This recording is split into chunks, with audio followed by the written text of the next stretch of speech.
Hello precious little ones, welcome to Code Reading. Today we are reading words with the hard th and the soft th. To help you with the pronunciation of these sounds, think of them as the sounds where you have to put your tongue between your teeth. Th and th. The most important hard th word is the word the, because it's used so often. Sound and read some more hard th words with me. Then,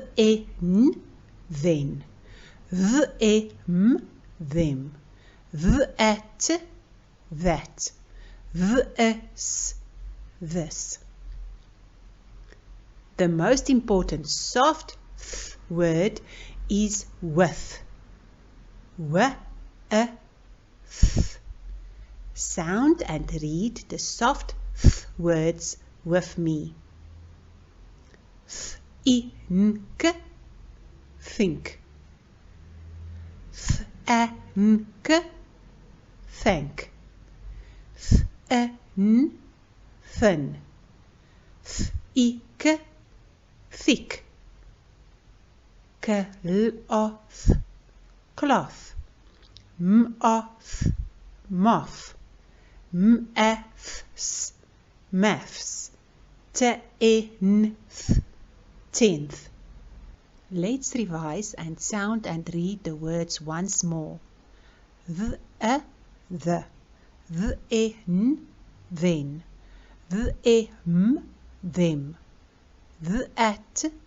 That. This. With. Think. Thank. Thin. Thick. Cloth. Moth. Maths. Tenth. Today we learned that the t and the h together represent two sounds, the hard th and the soft th.